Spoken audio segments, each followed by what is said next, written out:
I'm calling to order this hearing. This is a public hearing of the Committee of the Whole of the Council of the District of Columbia. Today is Tuesday, November 23rd, 2021.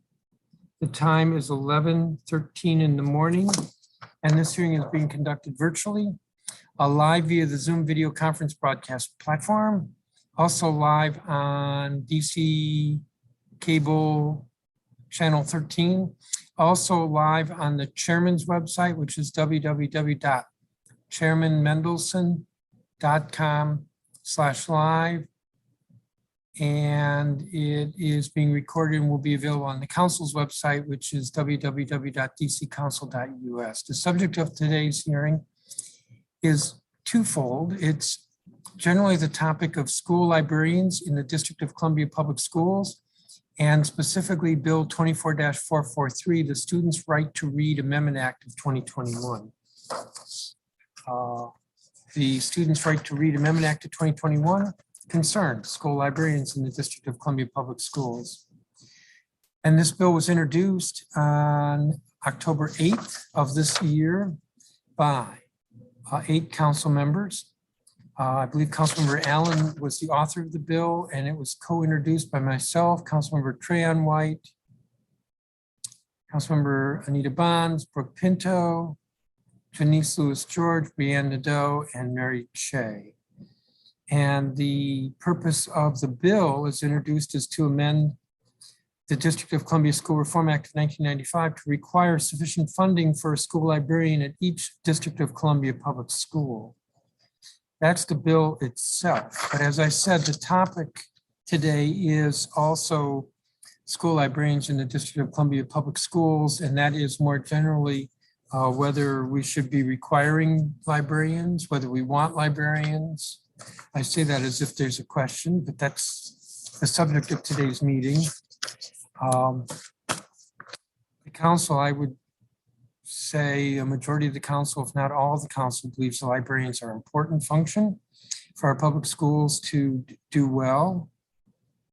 And I'm looking at the hearing notice, which stated in part, as of July of this year, there were 36 schools in the DC public school system without a full-time school librarian due to the flexibility afforded to principals to forego having a school librarian in lieu of another position.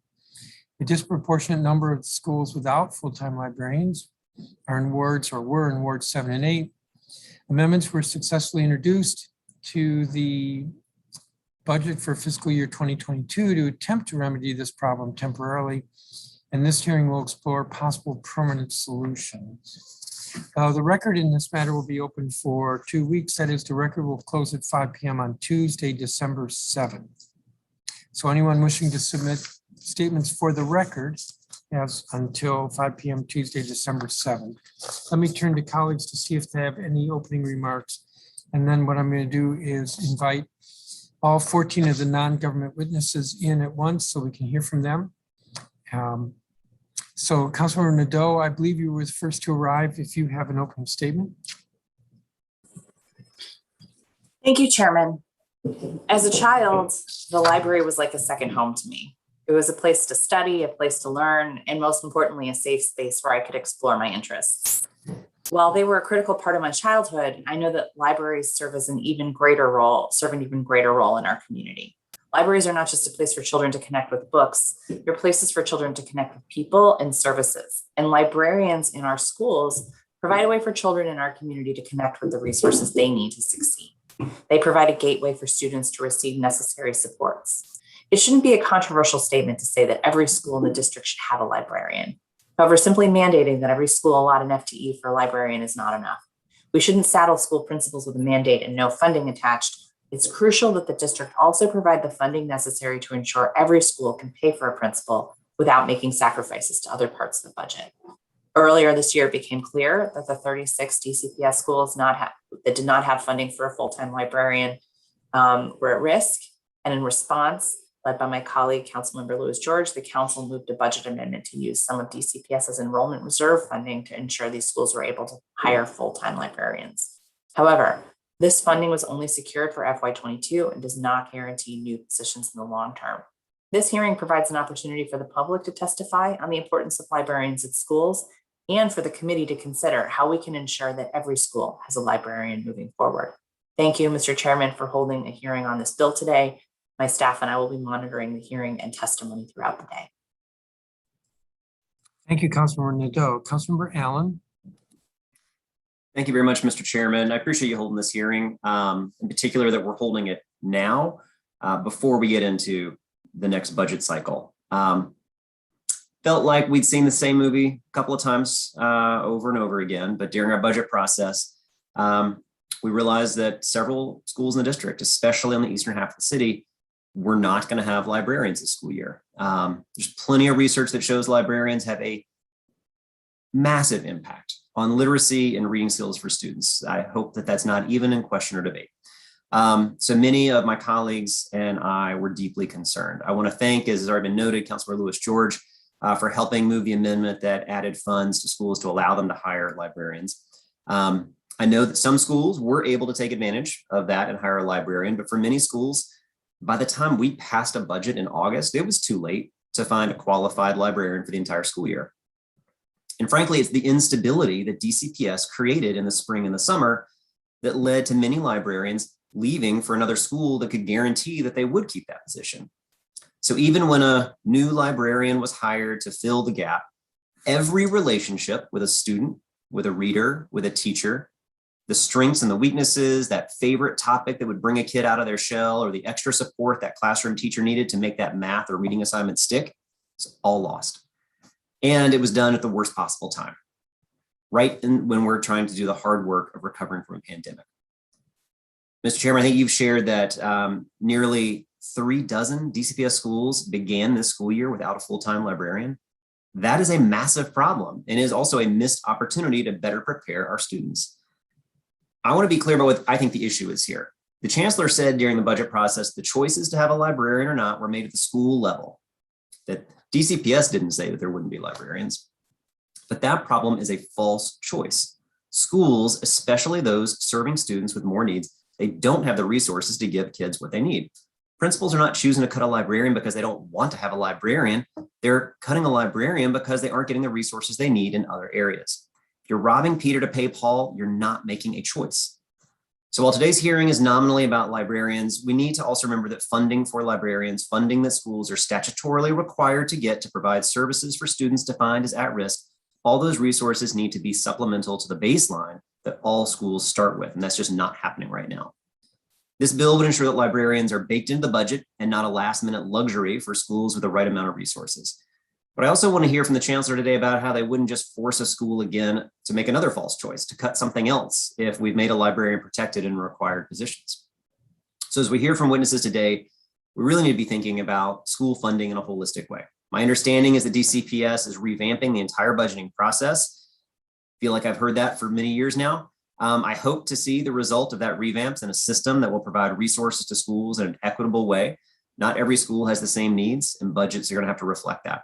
I want to thank all the public witnesses that are coming forward today to speak so passionately and smartly about why it is that our librarians need to be in every school, and the instability that just gets created by this process year after year after year. And I want to thank you, Mr. Chairman, again, for really helping put a light on this and helping hold the hearing today to really, I think, hopefully get to the answers that we need. So thank you very much, Mr. Chairman, and thanks to all our witnesses coming. Thank you, Councilmember Allen. And thank you for taking the lead in drafting the bill that is part of this hearing. So let me invite the non-government witnesses. Jessica Giles, who's with Democrats for Education Reform DC. Sharon Culver, who's with PAVE. Zachary Parker, who is the Ward 5 representative, I believe, to the Board of Education. He is the president of the Board of Education, Student Board of Education, excuse me, State Board of Education. My apologies. Catherine Zambon,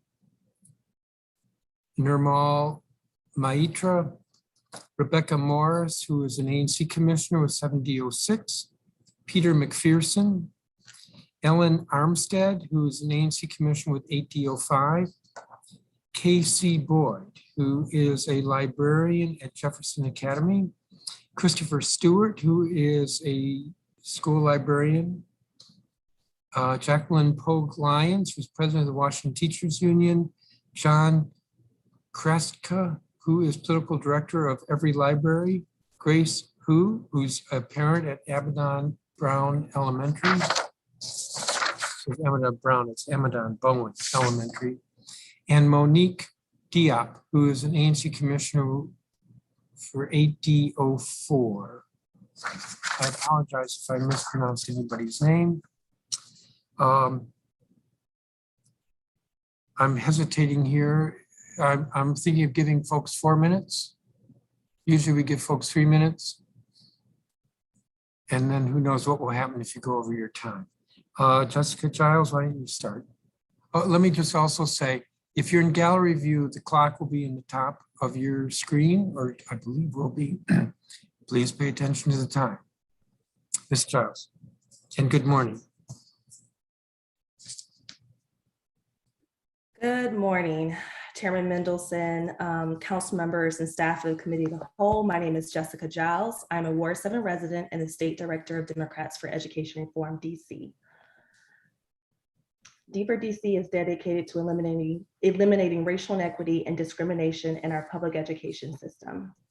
Librarians are important and they provide valuable services that support literacy for our students at DC public schools and public charter schools. Today, however, the bulk of my testimony will focus on an evidence-based approach for ensuring all students in Washington, DC can read proficiently. We believe in a student's right to read.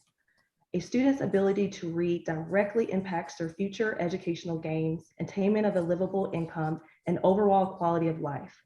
While DC public schools have made progress in 4th grade reading over the last 14 years, 70% of 4th graders in DC scored below proficiency levels on the National Assessment of Educational Progress, the NAEP, in 2019.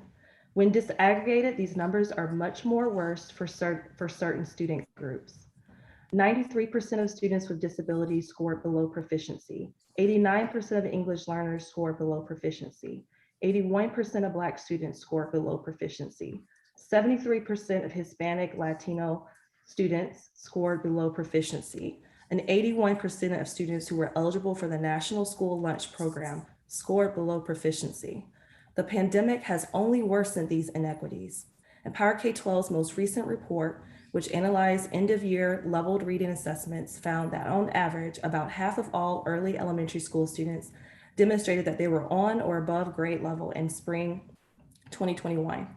Representing an 18 percentage point drop from their K through 2nd grade peers in 2019.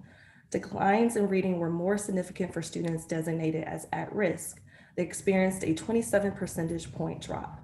We are in the midst of a reading crisis. We need a district-wide intervention, one based in the science of reading, a decades-long interdisciplinary and proven body of knowledge that provides a deeper understanding of how we learn to read. This body of research informs the best approach for teaching basic reading skills, structured literacy. Structured literacy helps all students, including children with learning disabilities such as dyslexia, read and write. It contains the foundational elements that are critical for reading comprehension: phonological awareness, sound symbol association, syllable instruction, morphology, word recognition, syntax, and semantics. For far too long, educators in Washington, DC have not been given the opportunity to learn structured literacy instruction. If we want to ensure all our students can read proficiently, we must require all K-3 DC public schools and DC public charter school educators to be comprehensively trained in the science of reading.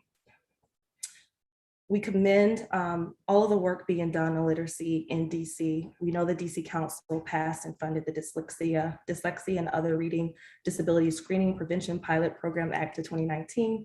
We applaud OSCE for developing a 5-year literacy plan attached to a $16 million federal grant to improve literacy. And we applaud the really impactful work of the DCPS Reading Clinic that's been training over 100 teachers a year in structured literacy.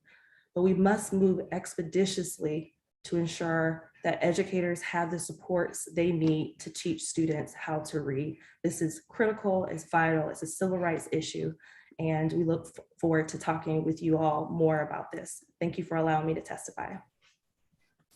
Thank you, Ms. Giles. And I don't have a copy of your statement. Have you submitted it yet? I'll get it right over to you. Sorry about that. Great.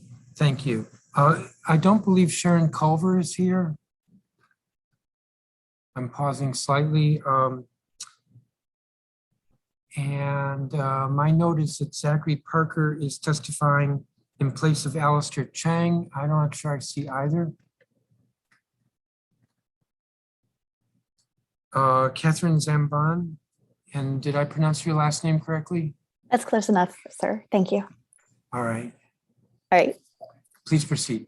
Thank you. And good morning, Chairman Mendelson and members of the Committee of the Whole. My name is Catherine Zambon, and I live in Ward 3. I have 2 children, including a student at Janney Elementary, and I'm part of Parents Amplifying Voices in Education, or PAVE. Thank you for the opportunity to speak with you today about why you should support Bill 24-443, the Students' Right to Read Amendment Act of 2021. To be transparent, I want to state that I am biased on this topic. My mother was a school librarian, and she shared her love of books with everyone she met, especially her students. She passed away several years ago, and while planning her funeral, her colleagues spoke warmly about hearing her voice booming down the hall as she read stories to students in her class. Her passion for storytelling lives on through so many people, including my cousin, a professor who dedicated one of her books to my mother. I hope to honor her memory with my comments today. When I was growing up in Western New York, the school librarian was a significant part of my education. Over time, my classmates and I went from checking out picture books to searching for sources for research papers, then using technology to help us develop our skills and learn more about our world. At every step, we were guided by school librarians who offered suggestions for new directions when we felt stuck. In grade school, my sister checked out a copy of a biography about Albert Einstein from the school library and was fascinated by his story. In the years that followed, she repeatedly checked out the same Einstein biography with the approval and support of the school librarian. At the same time, her interest in science grew and grew, evolving into a passion for medicine. When my sister graduated from grade school, she received a gift from the school librarian, her own copy of the Einstein biography. Today, my sister is a physician with expertise in pulmonary critical care. She still has that gift from the school librarian. When I think of my sister's experience, I feel grateful that the school librarian supported her interest. I hope that, like my sister, my children will have librarians in their schools who encourage their pursuits as they grow. Moreover, school librarians are in a unique position to help students overcome challenges posed by the pandemic. I see that librarian Christopher Stewart is joining us today, so I won't speak too much about his experiences, but reading an article about him in DCist, he had this wonderful quote that I think echoes a lot of our feelings on this subject when he said, "By having a full-time school librarian in every school, we're saying that our students, their lives mean something. Every student, regardless of their station in life, regardless of experience, regardless of where they live, regardless of their race and ethnicity, regardless of how much money their mom and dad make." Again, I hope that you will vote for Bill 24-443, and I thank you for your time. Thank you, Ms. Zambon. I see that Zachary Parker has joined us. Do you want to proceed? Yes, thank you, Mr. Chairman, and members of the council. I am here actually to testify on behalf of my colleague, Alistair Chang, who was unable to be here. And so I will read his testimony before you today. And it reads as follows: to successfully accelerate literacy learning, DC should pass B240443, the Students' Right to Read Amendment Act of 2021. DC Public Schools' job description for school librarians includes 15, quote, essential duties and responsibilities, end quote. Here are the top 3, quote, identifies and supports the learning and information needs of students and staff, plans and works collaboratively with teachers to use appropriate resources, and that address curricular needs and learning goals, leverages district curriculum, for instance, Cornerstone or other strategies towards supporting a balanced approach to learning and library programs. Performing these 3 tasks will require specialized skills.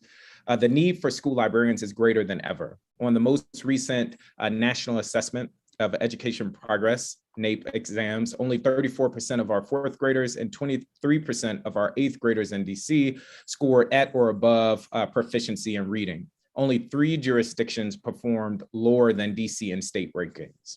Now is the time to reinforce our investments in the basics that have proven and reproven to develop literacy. Intentionally and locally, the presence of a school librarian correlates with higher reading test scores. States such as Colorado, Indiana, Nebraska, and New Jersey have demonstrated their commitment to the value of school librarians by protecting their positions. These states' reading scores are at a better for it in comparison to DC, which currently has no such policy. On June 2nd, the Washington Teachers Union organized a quote read-in on the front steps of the Wilson Building to save school libraries. The DC State Board of Education and the Student Advisory Committee have both voted unanimously in support of staff school librarians in every school. And DC needs to properly credential and strategically employ school librarians to help cure a massive literacy divide. That concludes my colleague's testimony. And I would just note, I too am in support of this legislation. Thank you. Thank you, Mr. Parker. And Ms. Zambon, I don't have a copy of your statement. Have you submitted it yet? Yes, I did. Okay, we'll look for it. Apologies, I submitted it a few moments ago, but it was submitted. Okay, great. Thank you. Nirmal Maitra? Is she here? I don't see her. Rebecca Morris. Hello, can you hear me? Yes. And good- Okay. Hi, to the Council of Whole. As a DC native, a DC school graduate, and a commissioner, I am disgusted at the way DCPS continuously, systematically oppresses children in our city. The National Center for Education Statistics released a new data revealing that 1 in 4 adults struggle with basic reading and 1 in 3 cannot do basic math. Those adults have children who are likely to follow in their footsteps and lacking in literacy. And this can reduce opportunities tremendously. Due to COVID, learning loss has been very prevalent, and many students are 2 grades behind. This means 3rd and 4th graders are reading at kindergarten and 1st grade levels. There should be shame in our education system that believes that it was a great idea to fire librarians to save a buck. With the amount of violence and poverty in our city, we should be doing all that we can to save, to make sure our children are receiving all the necessary tools to succeed. Making sure we have librarians in our school means access to technology that may not be at home and access to spark imaginations to a new life they may not have. Andrew Carnegie, father of American public libraries, once said that a free library gave the chance to educate and live and lift themselves from whatever origins in terms of wealth and status. I'm asking you to pass the bill to disrupt the prison pipeline we have in our city. I also want to note, this is in my testimony, that for Councilmember Charles Allen, I want you to look into a lot of the Title I schools and look and see how they're actually spending the money. They're receiving money, but I feel like they're not using the money the way that they should. I really want, and I know we're under mayoral control, and I know you guys have pretty much the control of the way schools are ran. And if there's someone or there's some sort of oversight to see how the money is budgeted, there's no excuse that we're receiving federal money and state money and schools don't have books or textbooks. It isn't a Paul is stealing. It's a matter of there needs to be oversight. And that's the end of my testimony. Thank you, Commissioner Morris. And we do have your statement. Thank you. Peter Mcpherson.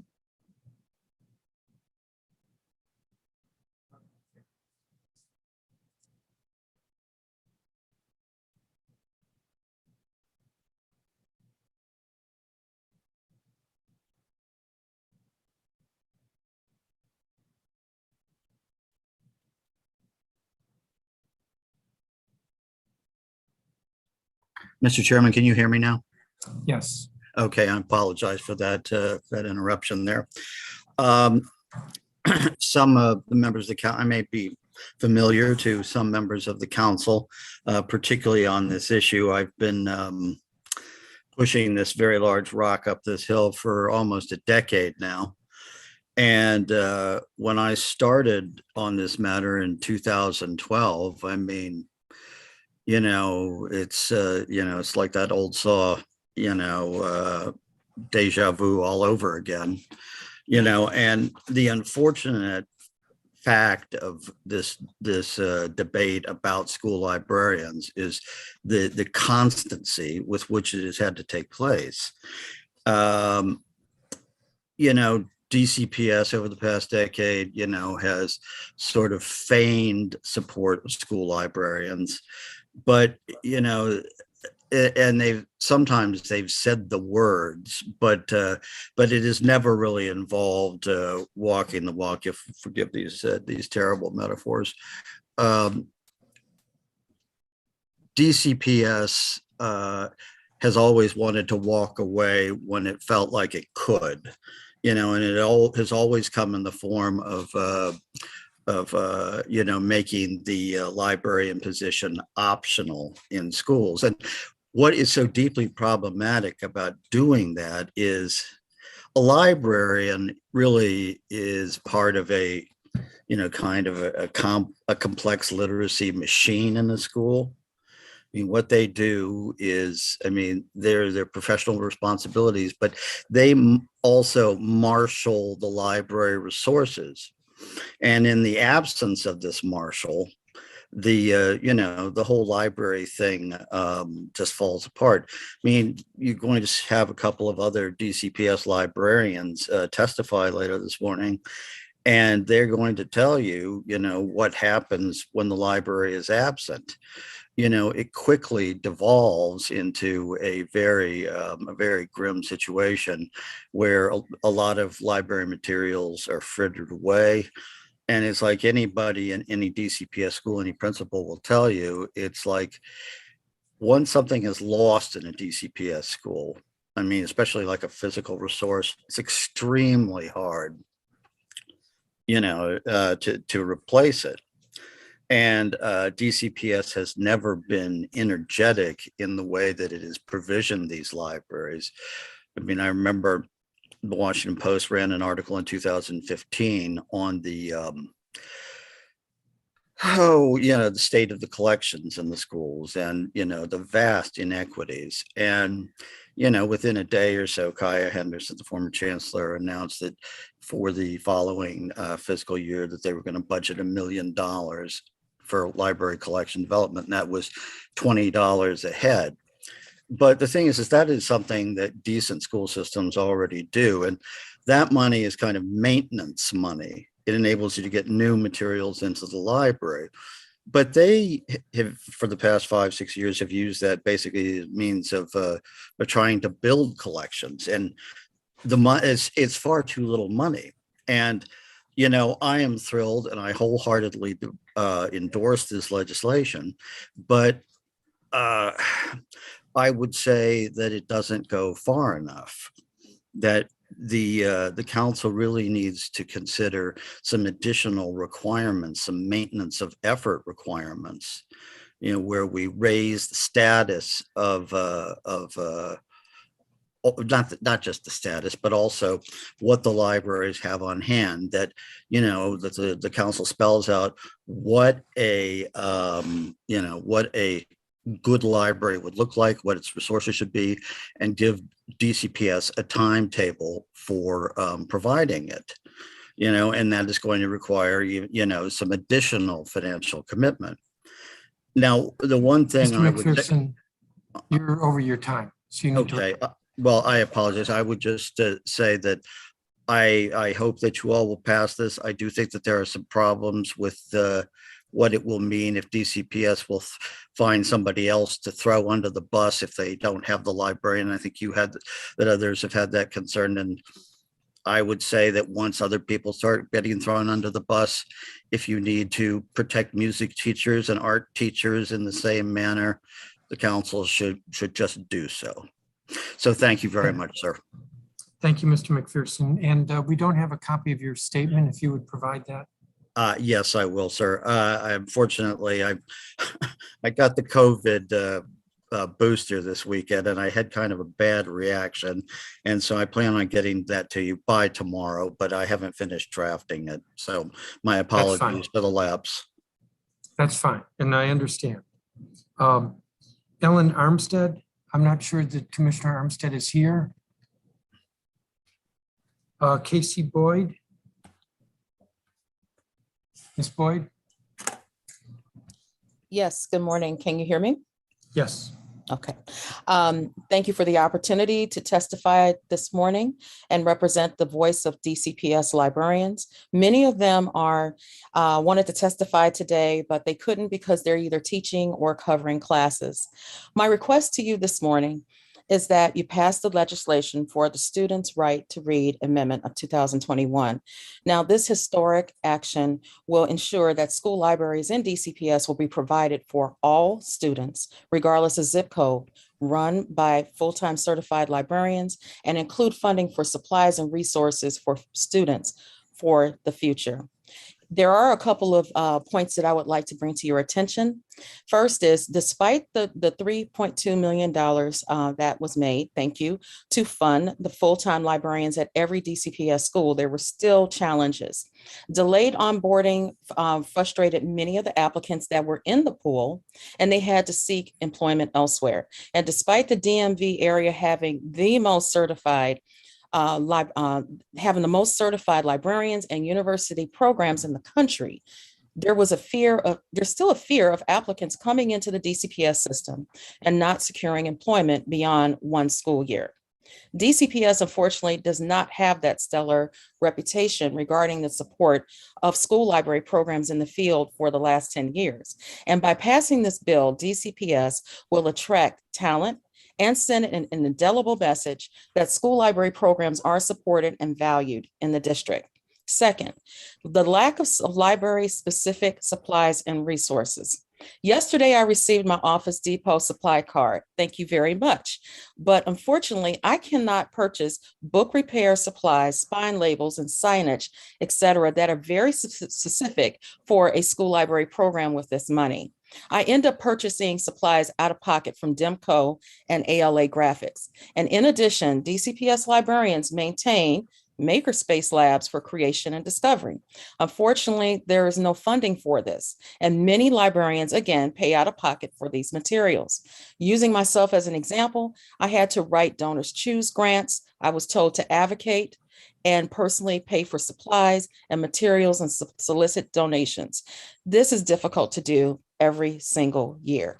Third, the lack of student accessible technology, hardware, and printers. I consider myself blessed because I'm working at a one-to-one school in Ward 6 that has student accessible technology. My print and ebook circulation combined last month was 994 books that were checked out. And keep in mind, my school population is just under 400 students. Unfortunately, there are DCPS schools across the district that lack these resources, and students should experience the technology integration under the direction of a full-time certified librarian. Under my direction, my students, and as you can see in my Zoom background, they use the district paid apps to access Britannica, Gale for research instead of using Google. During the month of October, they created anti-bullying pledge cards and read posters in Canva. And they recently created thankful bracelets honoring their teachers in the Makerspace Lab. These units were taught to provide a deeper meaning to lessons and encourage creativity, humanity, and empathy for others. In conclusion, Chicago Public Schools, Los Angeles Unified, and Boston Public Schools have reinvested in library programs through new librarian university cohorts and staffing. Neighboring Fairfax County, Virginia, Maryland's Prince George's County, and Montgomery counties have fully vested in library programs and librarians. We would like to see DCPS make the same commitment for library programs for students. So I urge each and every one of you today, please pass the Students' Right to Read Amendment Act of 2021 to protect the future of our children. Thank you very much. Thank you, Ms. Boyd. And we do have a copy of your statement. It's very helpful. Christopher Stewart.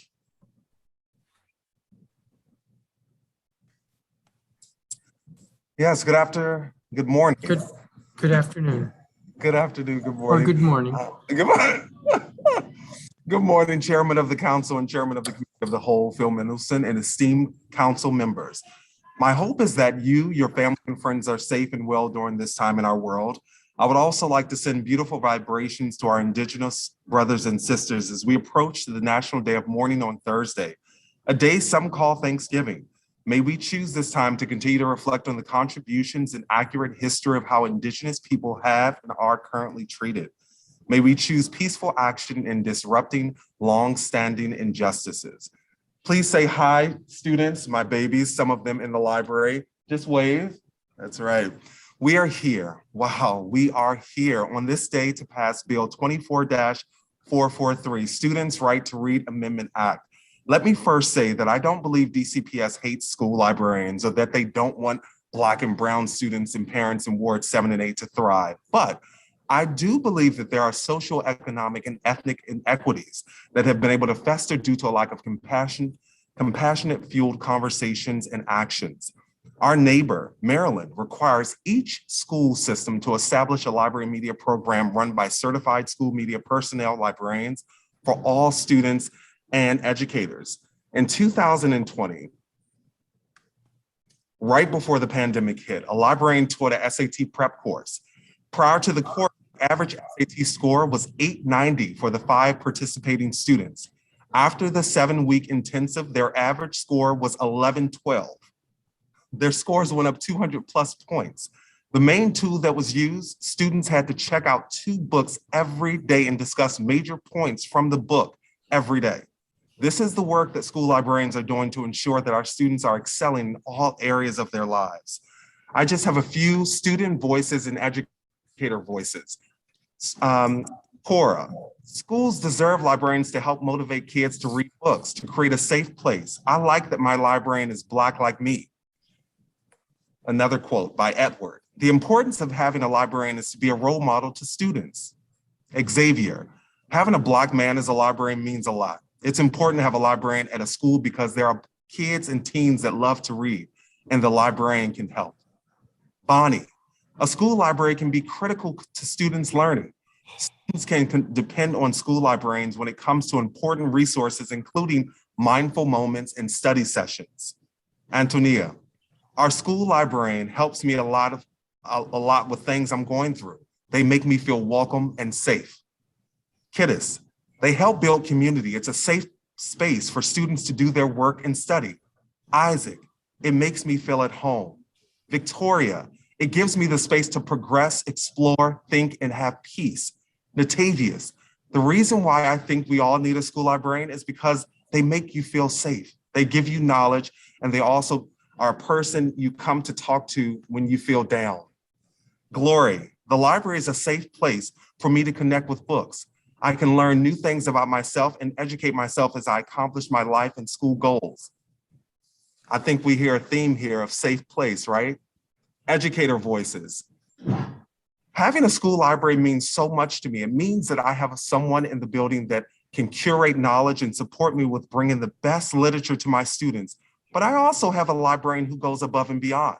He supports our students outside the classroom and helps them to become people that are fighters for social justice.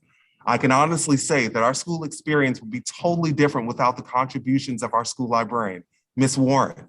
A school library is the centerpiece to an educational community, Mr. McGee. When I was a student at Raymond Elementary, Ms. Vaughn was our librarian. This was in the 1980s.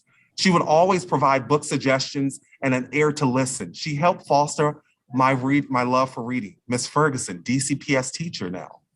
Dr. Emilius, when I started my school, did not have a librarian. My colleagues introduced the empty library to me as the school's black hole. Once we did get a librarian, however, I watched the black hole transform into a haven for our students. I have so many more educator voices and student voices. It is time, without a shadow of a doubt, for every school, every student, every parent, every educator to have a full-time school librarian. Peace, love, and light, Mr. Stewart. Thank you, Mr. Stewart. And we have a copy of your statement. Jacqueline Pogue Lyons. Good morning and thank you, Chairman Mendelson. Good morning, everyone. I'm Jacqueline Pogue Lyons, President of the Washington Teachers Union. I have taught in public schools across Washington, D.C. for 28 years. My last teaching assignment was as a kindergarten teacher at Savoy Elementary School. As President of the Washington Teachers Union, I am committed to fighting for social and educational justice for the students of the District of Columbia, as well as for the well-being of district teachers. Reading is a fundamental skill. Unfortunately, across the district, only 40% of students are reading on grade level. And while the administration likes to talk about how DC is the fastest growing urban school district in the nation, the fact remains that the achievement gaps are growing and that we are not doing enough for our Black and Brown students and for students from low income communities. I'm here to testify in support of school librarians and the rights of the district's public school students, as well as to thank you and the council for taking action earlier this year to ensure that every school in the district currently has a full-time certified library media specialist. Last year, the initial budget proposals were especially troubling for our city's public school librarians. Across the city, Deal Middle School, Wilson High School, and more than half of the schools east of the Anacostia River would be without a school librarian next year. Last year's budget was simply unjust. Librarians are vital to healthy school environments. It took action by the council to restore librarians to more than 30 schools across the district, mostly in communities that serve high numbers of at-risk students. Under our current funding system, local schools and individual schools are often forced to cut librarians to fund other literacy interventions or other positions in their schools. This must end. Access to a full-time certified librarian is a basic right of a high-quality education. Librarians partner with classroom teachers to provide equitable access to reading materials and co-teach resource-rich literacy. And when schools have high-quality library programs and librarians who share their expertise with the entire school community, school achievement gets a boost. Librarians close the achievement literacy gap with high school students. I urge the council to act to ensure this position is funded in every DC public school. In fact, schools with more than 300 students should have more than one librarian. It is unconscionable that we need to be here today to advocate for this basic service for our students. We cannot continue to invest in the same strategies and hope for different results and a huge jump in achievement. We must do things differently. Over the years, students furthest from opportunity receive less than they need.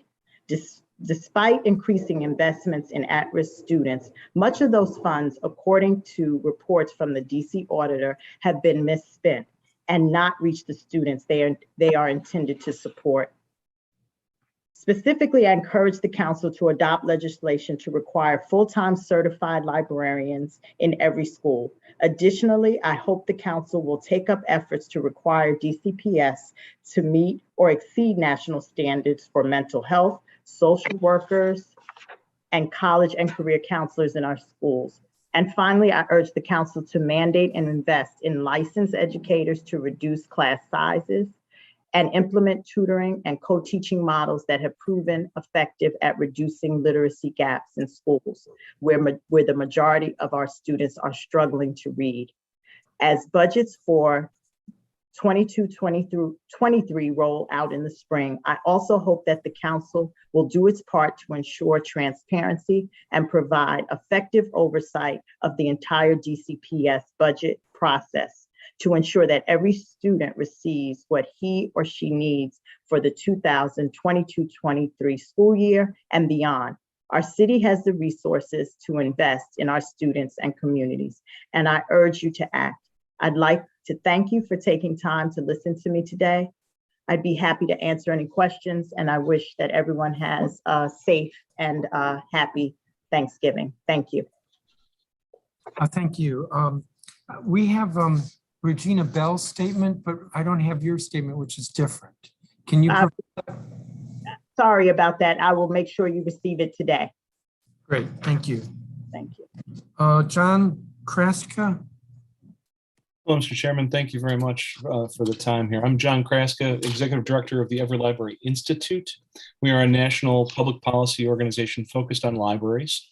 Our network includes public libraries, academic libraries, and school libraries, including those in the District of Columbia, who are focused on the issues addressed in the Students' Right to Read Amendment Act.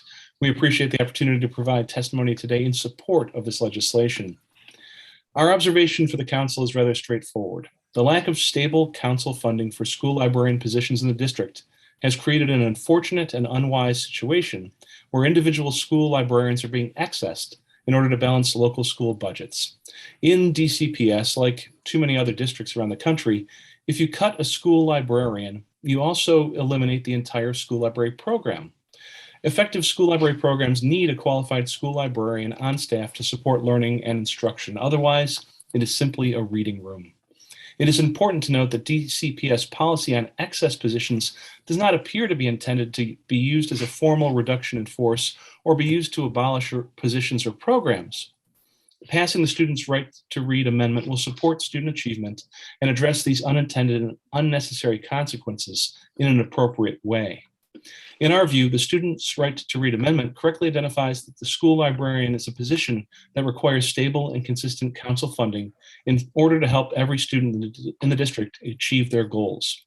One recent study of international reading scores called Predictors of Reading Ability Among 10-Year-Olds by Dr. Stephen Krashen showed that the presence or absence of a school library program was the most significant factor in determining literacy levels and reading attainment.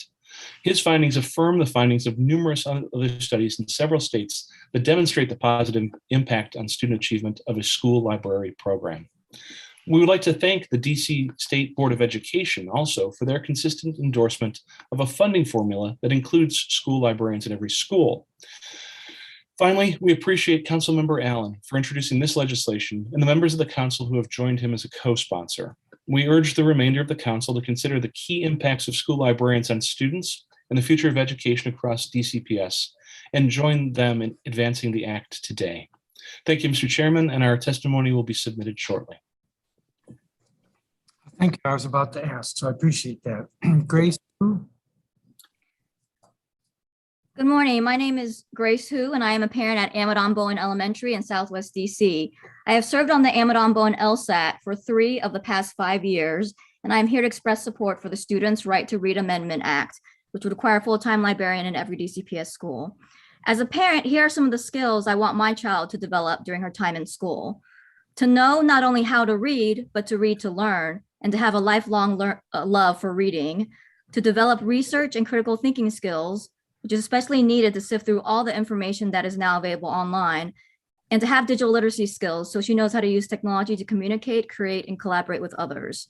Our school librarians have a crucial role in fostering these skills in our students and in providing support to teachers on educational technology and digital literacy. On Amadon Bowen, during the period from 2017 to 2021, our school was able to afford a full-time librarian for 2 out of 5 of those years. Most recently, only because council stepped in to mandate a full-time librarian position during the 22 budget process. So what is it like to have a part-time librarian? During the years that our school had a part-time librarian, our librarian had to work at 2 schools in order to have the equivalent of a full-time salary. Every week she commuted between 2 elementary schools. And because Amadon Bowen needed enough staffing for all students to rotate through 1 specials class each day, to free up general education teachers for prep or professional development, the part-time librarian also had to take on teaching responsibilities as a specials teacher. This left minimal time for actually doing the job of a school librarian and leveraging all the talents of our amazing librarian. The executive branch may say that this history of librarian staffing at Amadon Bowen is the result of choices made by the principal and school LSAT, but this rationale does not fully reflect the situation. Every year during the school budget process, I, as a LSAT parent representative, participated in demoralizing LSAT meetings on the initial school budget.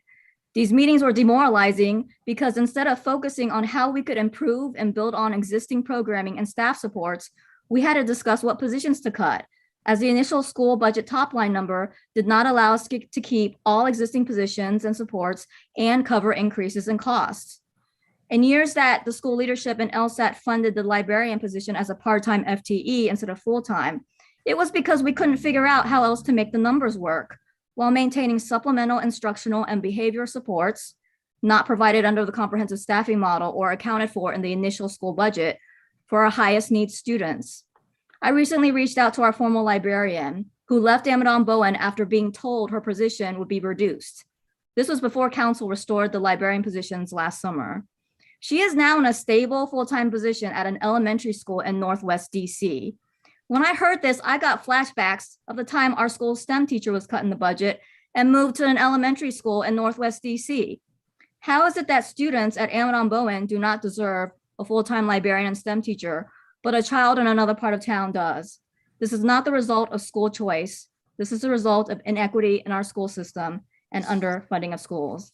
Thank you for the opportunity to testify, and I apologize. I have to get back to my day job, so I can't stay. Go librarians. Thank you, Ms. Hu. And we have a copy of your statement, so I appreciate that. Monique Diop, who's an ANC commissioner.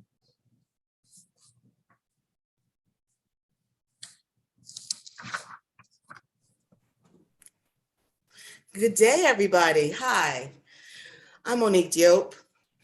Thank you, Council Member, Chairperson Mendelson, and members of the Committee of the Whole. I'm a commissioner from 804, which covers Bellevue, Blue Plains, Fort Drums, and we are the OGs of the Ward 8 portion of Southwest DC. I'm here to support Act B24-0443, Student Rights to Read Amendment Act of 2021, which is supposed to provide each District of Columbia Public School with funding sufficient to ensure all schools in all wards have at least one full-time library media specialist, AKA a librarian. My schools, Patterson, Leckie, and a charter public school, Ingenuity Prep, may need this funding. Librarians jumpstart reading engagements and keep on top of what's popular. Librarians are the jack of all trades. They support all the curriculums. And it's funny how this act is called the right to read when librarians do more than just reading. When our libraries, they know most of all subjects, not just reading and literacy, but research, technology, digital, and media literacy. They have a little knowledge of everything.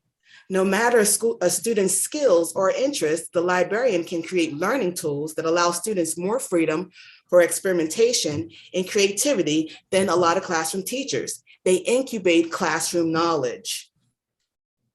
Back in August, I saw on Twitter where Ward 4 Councilmember Janice Lewis-George proposed a budget amendment that would reallocate $3.25 million from the DCPS enrollment reserve towards hiring full-time librarians in schools that do not have them. But then, according to the DC line, I read that 27 schools decided to eliminate their full or part-time librarian positions, reallocating those funds to resources ranging from math teachers to reading specialists and office supplies. Why should this happen in our schools? Schools should be able to budget to cover all things necessary. We need librarians and not at the expense of proper teachers. Don't allow the school system to change this budget process by forcing principals to request to use funds intended for librarians in other ways. Librarians and their roles need to be protected. In many schools, librarians are the go-to experts in all things tech. They contribute to students' learning, curating research materials for students so that they can become acclimated to new visual platforms and connect them to online resources. Librarians instill serious thinking skills so that when students are inundated with Google searches, Yahoo News, and Instagram posts, they can be informed on how to comb through the information and determine what's valid, allowing them to develop critical media literacy and media creation skills. Without funding education facilities, they struggle to retain high-level staff. Librarian staff need support and to be shown that they're worthy of their professional matters. For schools to be successful, it must be able to be in a stable community. They must hire adults who will work and are secure in their jobs. When you are secure with your employment, you can work at your capacity. It's a positive thing for our children to see happy staff in schools so that they can inspire to become the next librarian, teacher, or coach. Council, I'm asking for the money for the full-time librarians at every DCPS school to be built into the budget and have a strong oversight on the issue. Thank you for this issue to testify, and I'm here to answer any questions. And I also have people here who would like to support this bill. Everybody, what do we want DC Council to do? Fund school librarians. Thank you, Commissioner.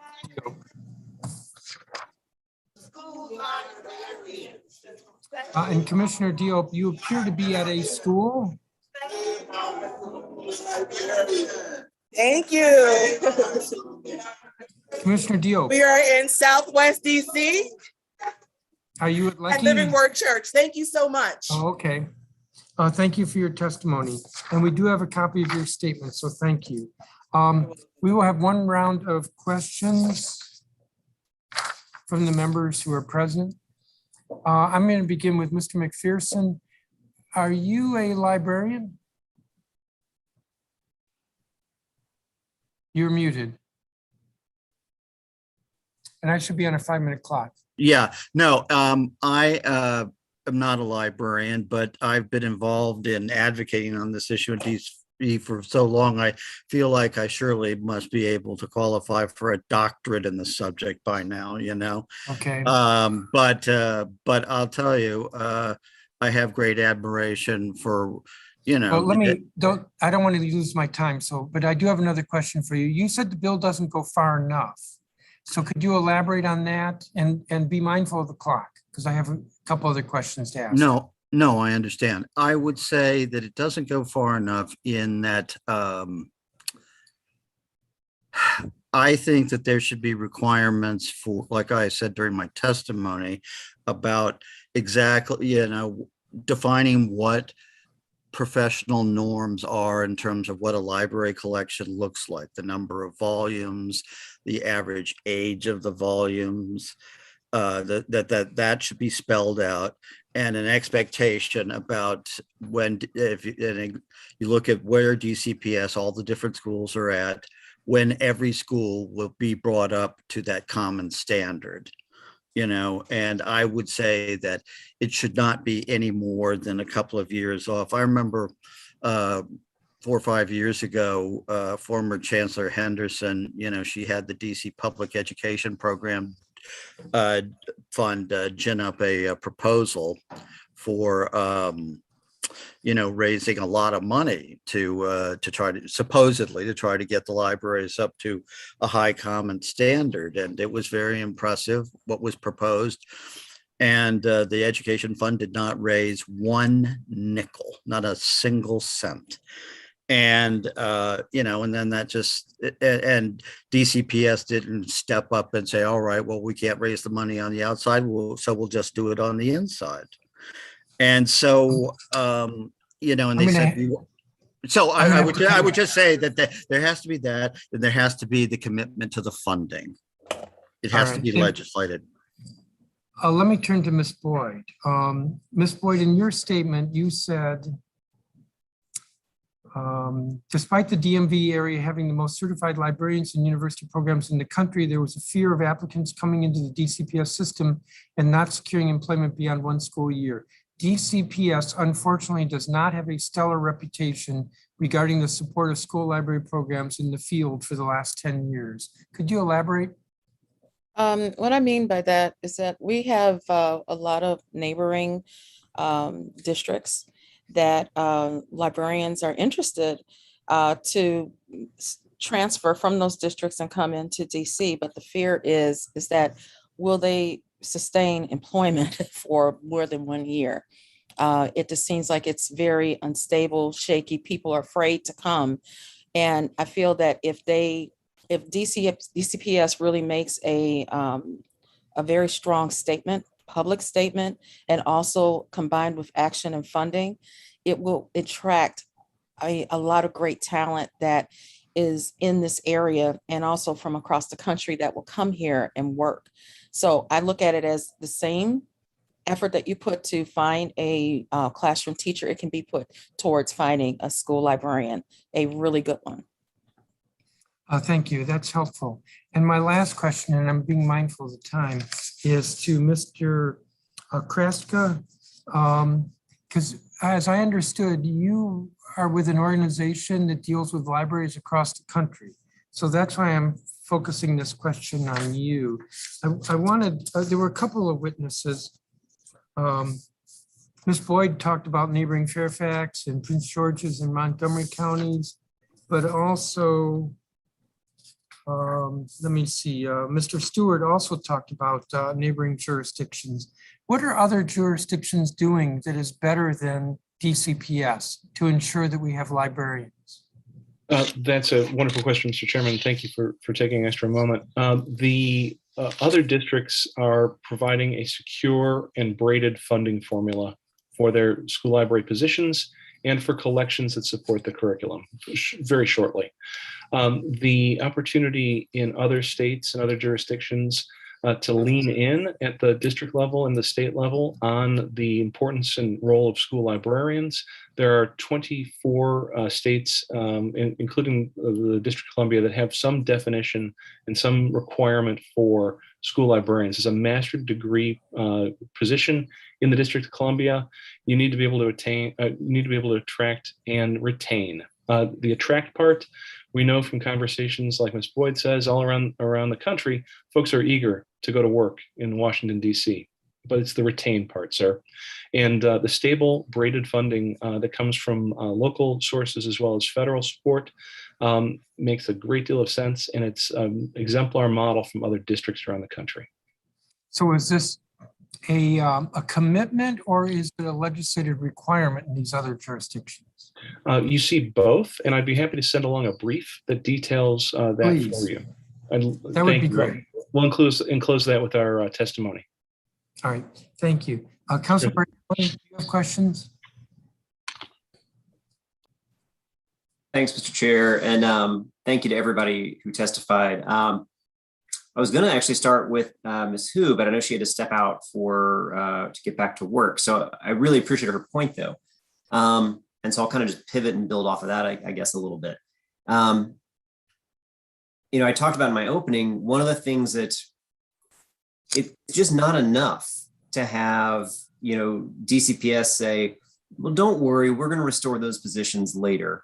Or even though I'm really grateful, and I see that my colleague, Councilor Lewis George, is here, that the council can step in as we did with that emergency budget action.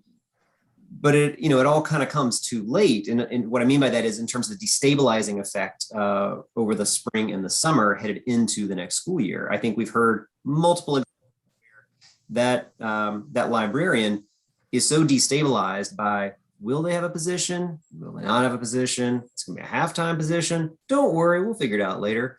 That person, you know, finds another school where it is prioritized, it is stabilized. And even when you come back a month later and say, but we're going to backfill and give another librarian, the damage is done.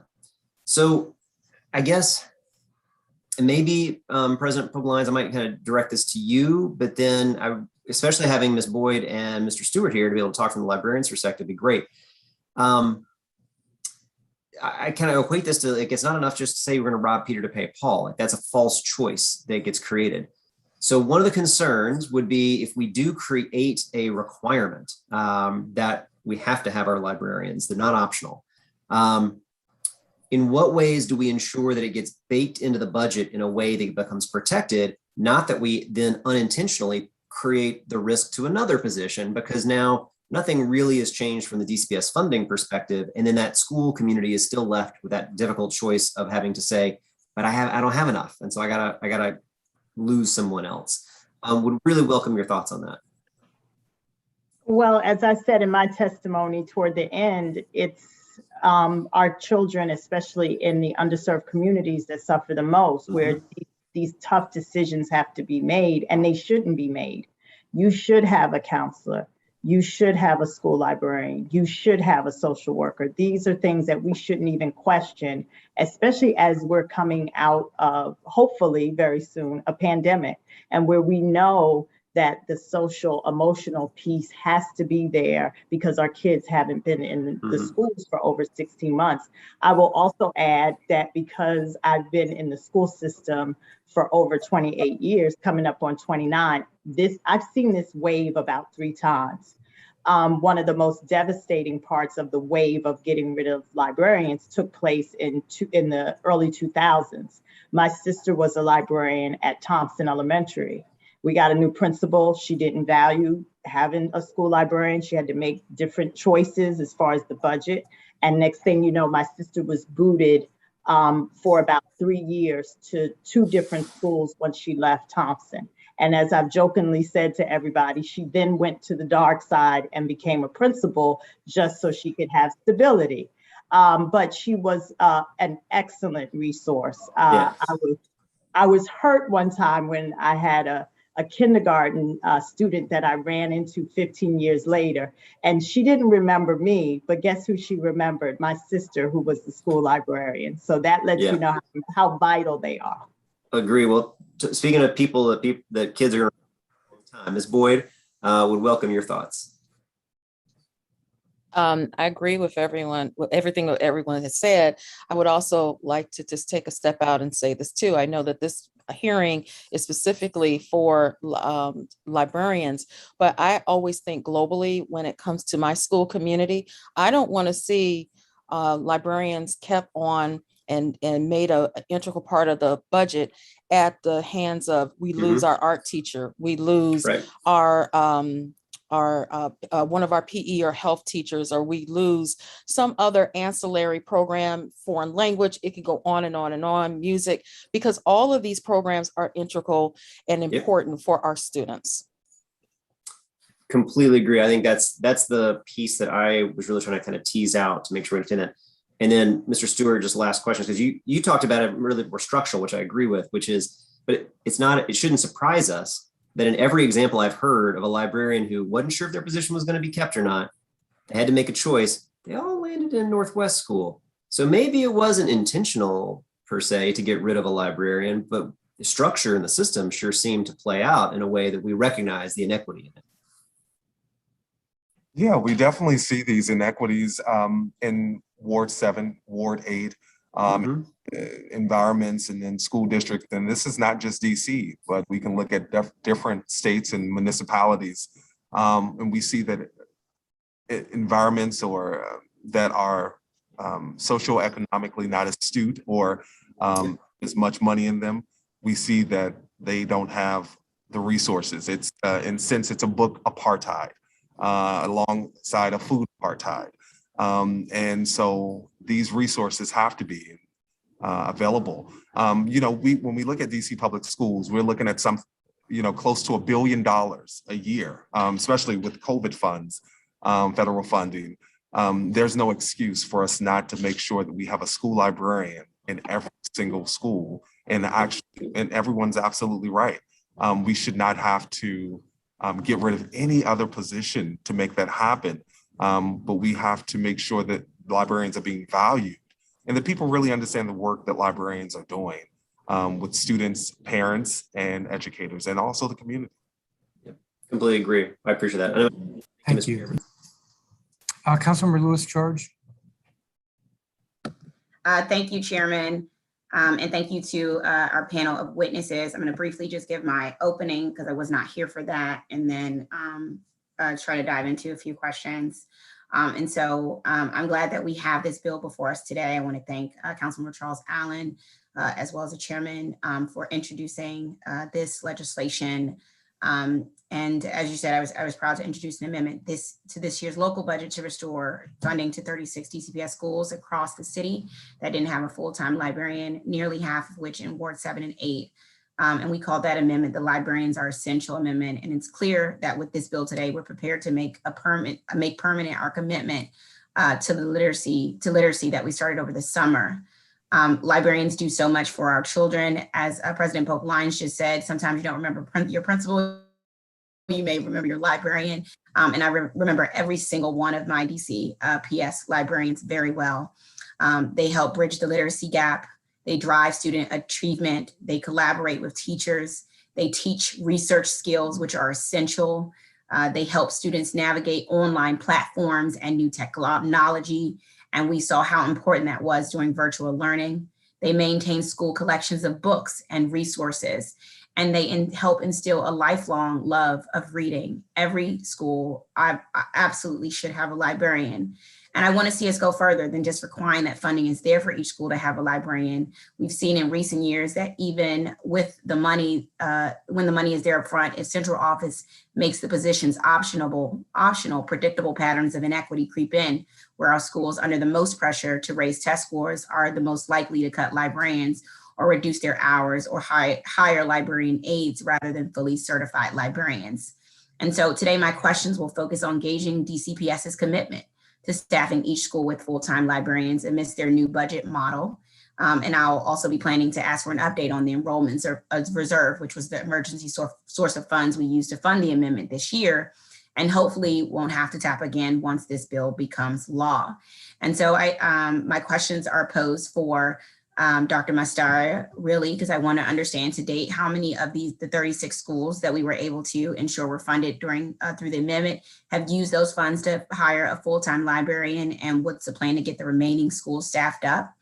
My understanding is that DCPS is making a commitment to have a full-time librarian next year in every school, which is great news if true. But to clarify, I want to make sure if this is for a certified library media specialist or a library aide and technician, which are different and essential.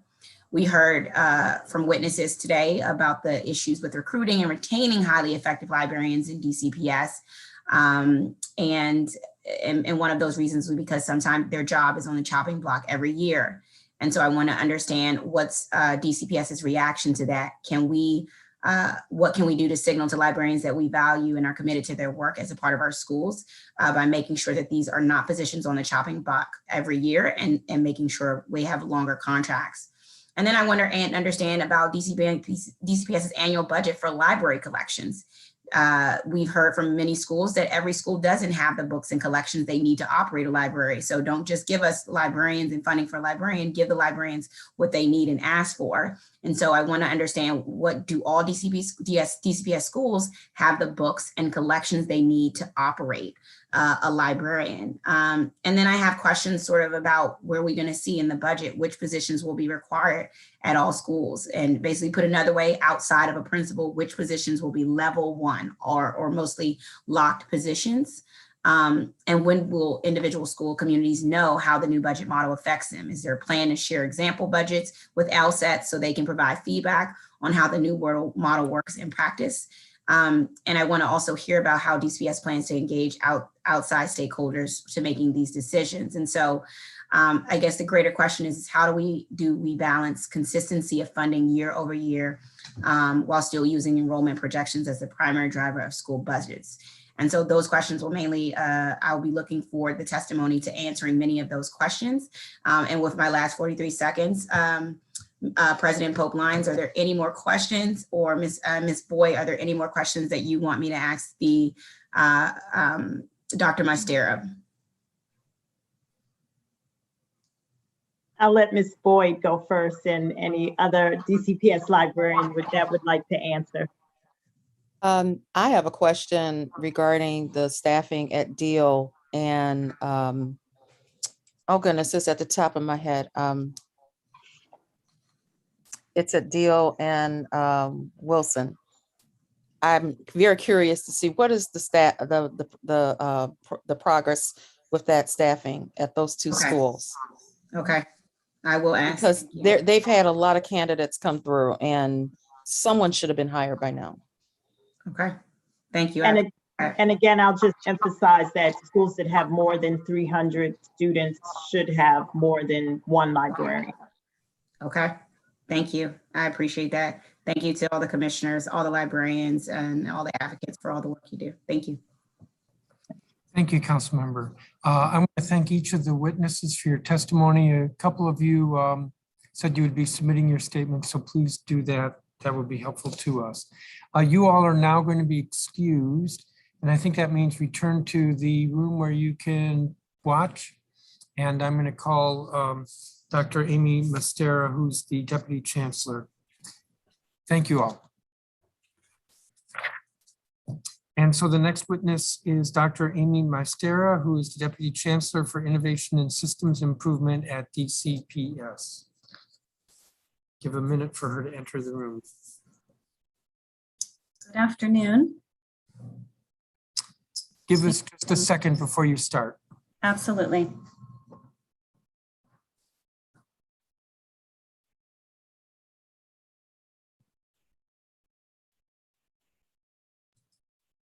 Dr. Mastera, when you're ready. Thank you, Chairman Mendelson. Good afternoon again, Chairman Mendelson, members of the Committee of the Whole, and staff. I am Dr. Amy Mastera, Deputy Chancellor of Innovation and Systems Improvement at the District of Columbia Public Schools.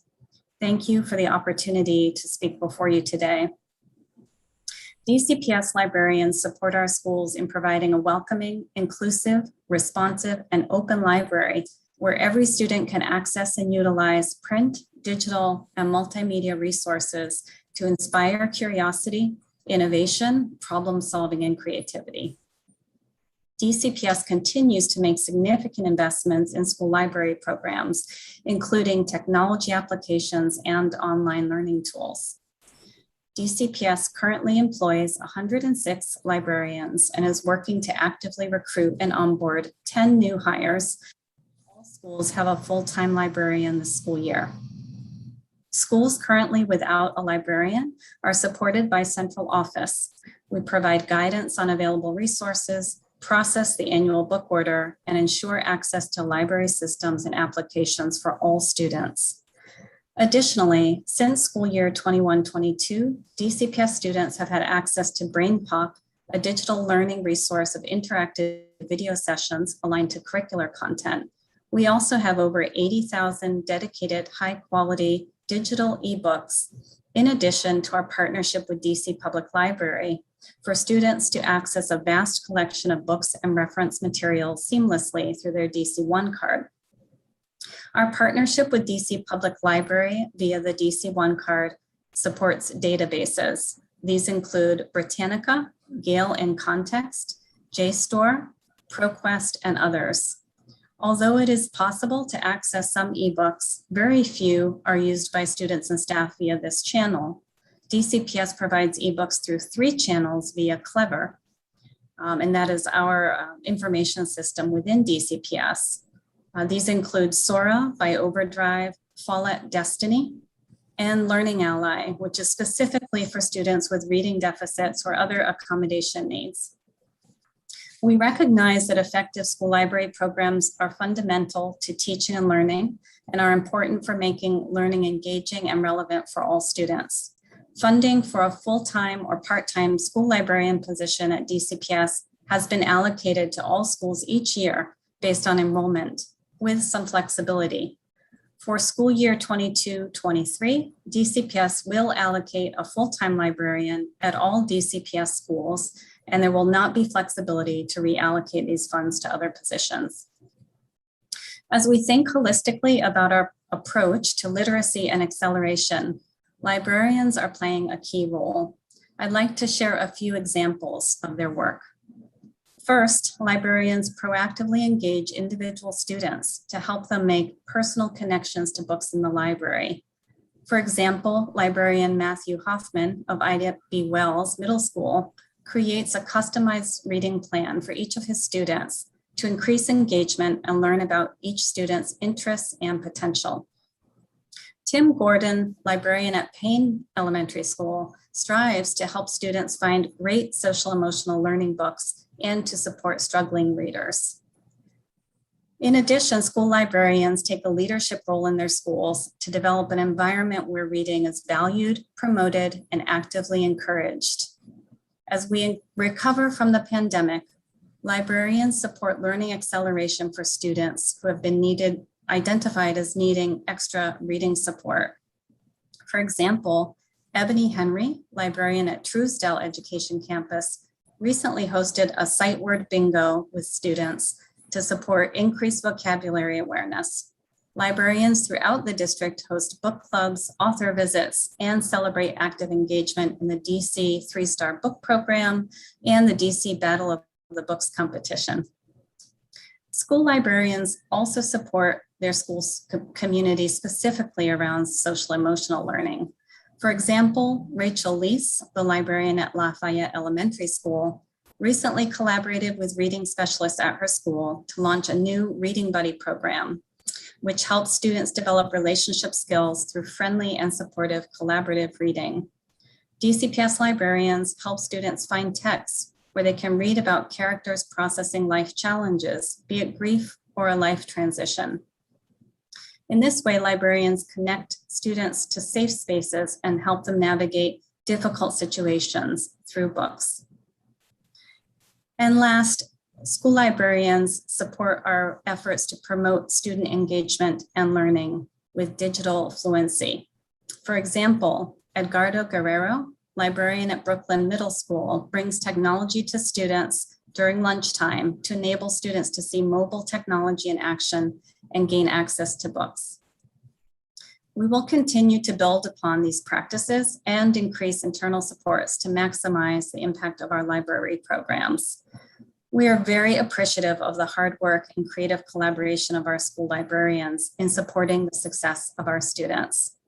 I'm happy to take any questions you may have at this time. Thank you, Dr. Mastera. So there'll be one round of 10 minutes for members. As the chair, I might need a little bit more time. So Dr. Mastera, you've heard the testimony. I'm going to add this: a national study using data from the National Center for Education Statistics and fourth grade National Assessment of Educational Progress, or NAEP, reading scores, documented that losses of librarians are associated with declines or inferior gains in reading scores, while the increase of librarians is associated with improved scores. Your testimony seems to agree with that. Am I understanding correctly? Yes, well, we absolutely believe that librarians play a pivotal role in supporting a love of reading. And of course, that translates to literacy gains. Providing students with that safe space, exposing them to books and giving them choice to pursue their interests is a really important part of building literacy.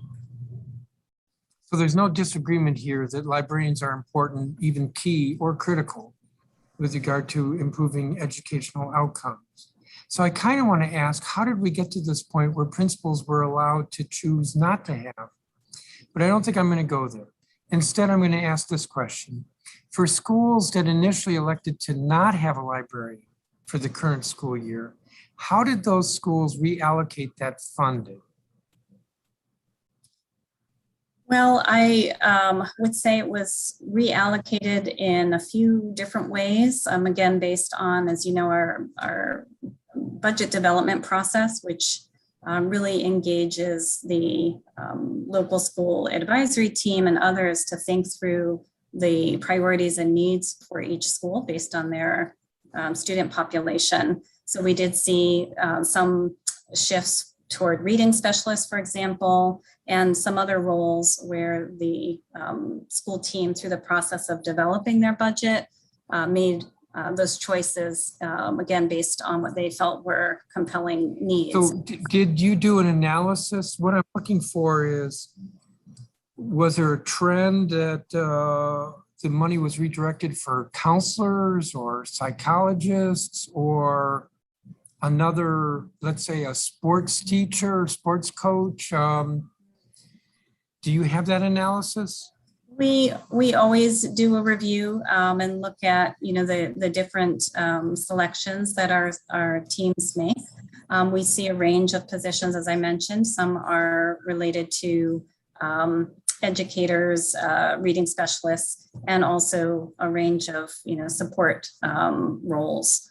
I think what's important to note, and I heard the testimony regarding the flexibilities in place. And again, just to reiterate that for this coming budget cycle, we are committing to making sure that this is what you might call a locked position, and these dollars will not be flexible for reallocation. So just on that point, I'm not saying this is what I'm going to do, but if I were to not move this bill, if the council weren't to adopt this bill, every school will still have a librarian next year. Well, we're in the process, as you know, of finalizing our new budget model. And so that work is ongoing. That planning process currently. We felt that it was important to go ahead and make this commitment, given the timing of where we are in the development process, and also the pivotal role that we know that librarians support in terms of learning loss and recovery. The answer to my question was yes. I'm sorry, could you restate your question? So I'm not saying this will happen, but to be clear, if the council were to not move this legislation, nevertheless, every school next year will have a library. Correct, yes. Can you provide the analysis of what the initial choice was of schools? That was the question I asked a minute ago. Those schools, there was roughly 3 dozen that opted to not have a librarian. They chose to use the money for something else. And yes. The value in our knowing that. So would you provide that analysis? Yes, we can follow up on that. Okay. What about President Pogue Lyons' statement that schools with over 300 students enrollment should have more than one librarian? Yeah, so President Pogue Lyons was speaking to our previous funding model, the comprehensive staffing model. And as you know, there are certain thresholds mapped out within that model. So again, as we're transitioning to a new model, that threshold would not be per se in place. So there's a different methodology that we have developed, anchored in kind of the core components of baseline funding, targeted support, and then that stability check that we've talked about. So that threshold of 300 essentially is not a consideration moving forward. But that wasn't really my question. So the comprehensive staffing model suggested that over 300 students, there should be more than one librarian? So with the comprehensive staffing model, schools that had an enrollment of under 300 would receive a 0.5 allocation, and enrollment of 300 and above would receive a full-time 1.0 allocation. All I think right. the president was speaking to. No, I think she was suggesting that for over 300, there should be more than one librarian. Yes, she might have been. I was referencing the 300 mark. That was what she was. That was her reference point. Okay. Well, does it make sense that a school with over 300 should have more than one librarian? I think that what we track to, and the way that our librarians are currently allocated are more related to the number of library spaces and campuses in a school. So you'll see that we do have schools where we have more than one librarian, because they may have 2 libraries, for example, in different areas of the site, or 2 campuses. So we want to make sure that for each learning community, if you will, there is a library program that supports the teaching and learning within that physical space. So my understanding is that 10 schools currently do not have a full-time librarian. Is that correct? That's correct. Yes. But your testimony was that you're actively recruiting. Correct. That's right. Why is it taking so long? We are at December. School year started at the end of August. 1, 2, 3. So yes. Into the school year, 10 schools don't have a librarian. Why? Yes, well, I would say a few things. First, I want to really appreciate the library team that's been working on this very diligently since the legislation passed. They've been working nationally to recruit, and in very creative and resourceful ways, outreach through all of the national professional associations, as well as recruitment fairs held this fall. We continue to work aggressively to recruit. Importantly, we also worked with OSSE to address the requirements in terms of certification to allow us to bring in candidates who do not necessarily have their master's completed, but have begun their master's program and are working toward that credential. So that also helps us to bring on board individuals who we know are committed to library science and are investing in it professionally, but may not have the completed master's. So that said, this work takes time, and we continue to aggressively recruit and interview and work to bring librarians on board currently. So will every school have a librarian by the end of December? That is absolutely our intent. We will keep working to staff as quickly as possible. But again, there are a lot of interdependencies there. Ms. Boyd testified.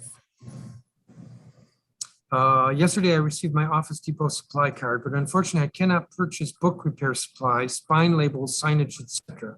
that are specific for school library programs with this money. I end up purchasing supplies out of pocket from Demco or ALA Graphics. In addition, DCPS librarians maintain makerspace labs for creation and discovery. Unfortunately, there is no funding for this, and many librarians, again, pay out of pocket for these materials. Why? Yes, I heard that testimony, Chairman, and certainly will follow up to understand that component of the testimony. As the witness noted, we do have the teacher supply cards. We also support through our central team the book collection and other resources and supplies for librarians. And then schools also have non-personnel dollars, which add additional supplies, that supply budget to each school. So I would like to look into that if you'll allow me to, and follow up on those details. Okay, would you get back to us with regard to this? Absolutely. Okay, let me turn to Councilmember Allen. Thank you very much. Thanks, Dr. Mastera. Just to make sure that I think both for myself and I'm sure for folks listening, we have it in crystal clarity. So what you shared with us today is that every DCPS school can count on it right now that they will be fully funded at one full-time librarian per school. That's correct. Okay. For some schools that perhaps have two librarians, does that essentially mean you're setting the floor is one librarian, but there would be some schools that perhaps have 1.5 or 2 librarians based on larger size, or you talked about they might have 2 libraries than one school, but the floor is what you're establishing, correct? Correct. Okay. As we think about how we communicate that to our school communities, does that mean that they should see their school budgets be increased to accommodate that position? What I'm getting at here is what we kind of talked about a little bit with the public witnesses of how do we safeguard if we're saying that a librarian is essential and required and not optional? How do we safeguard that we're not putting the school community back in the same position that they have found themselves in to say, well, I don't have the resources I need, so I'm going to have to make a different choice. And so now just someone else is on the cutting block. Yes, I think that's a great and important question. I think what I would say is just confirming that we are planning to allocate those dollars as a locked position, so there would not be flexibility. The larger model, as I touched on, is really being designed to ensure a few things. One is equity at the core of our new model. So making sure that dollars are following student need very clearly, and that all community members can can follow those dollars and see that through line, including the shift toward showing an at-risk supplemental grant. And that's an important shift for us. Additionally, transparency. So again, being able to look at what is coming into each school's budget and really understand what that looks like. And then importantly, stability.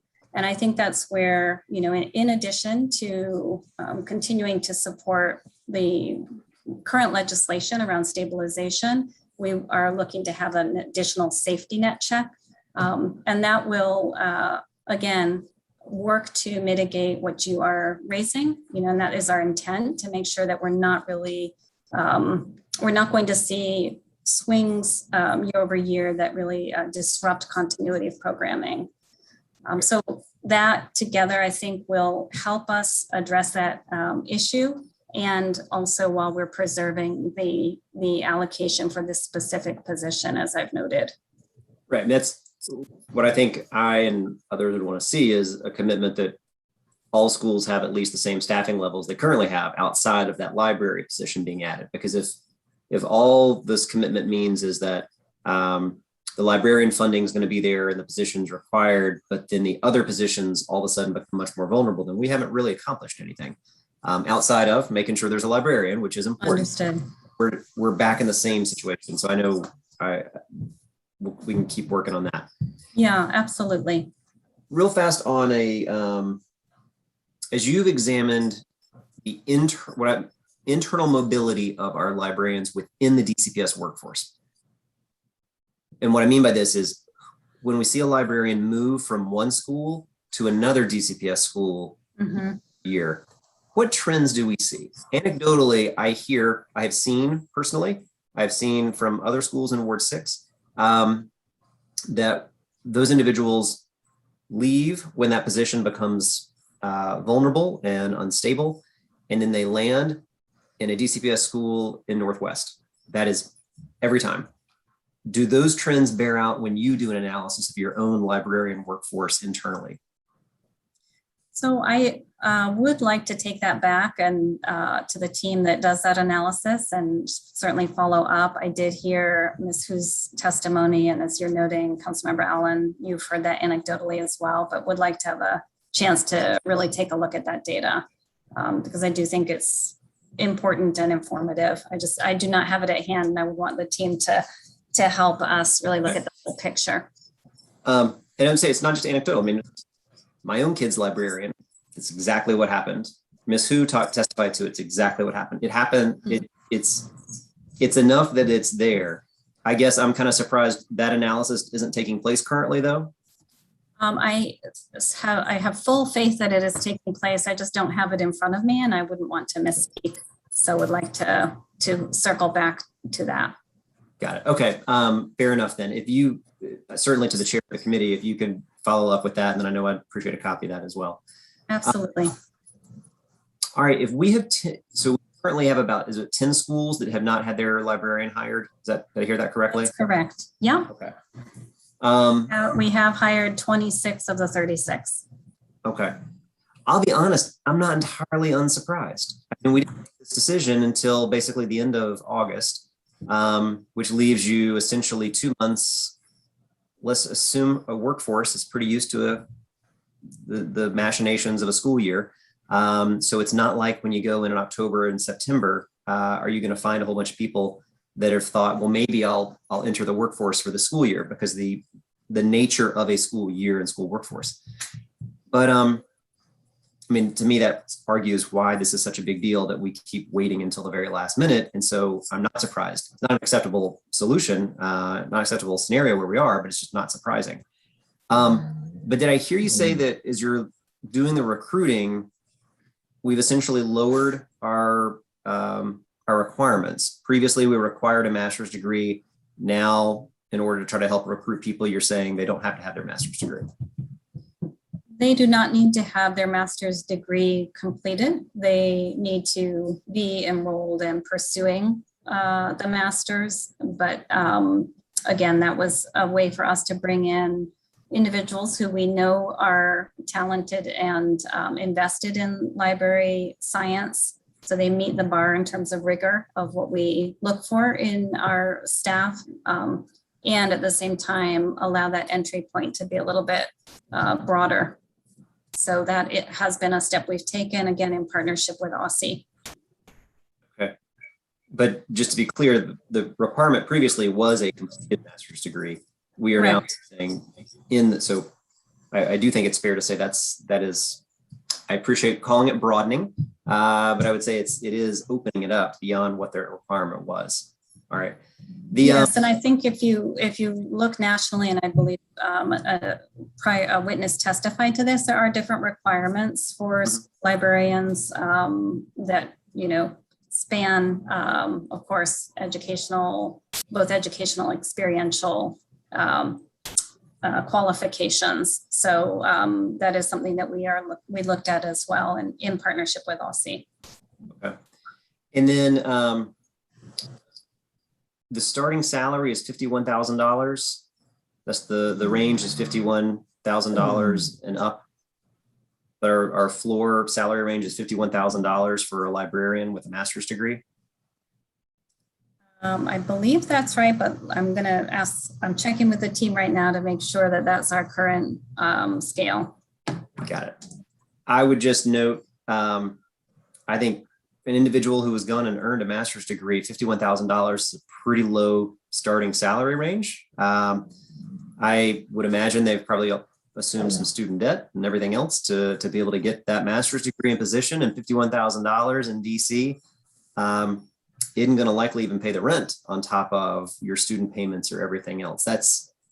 How is DCPS looking at the salary scale in terms of thinking through what it's going to take to actually be able to recruit and pay that qualified librarian to get folks in? Because I think that's just going to be too low. And then it is hard to recruit somebody at $51,000 with a college degree, let alone a master's degree.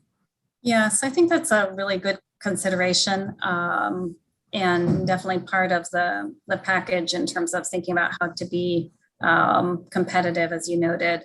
So we will certainly take a look at that, take that back. I think we have to.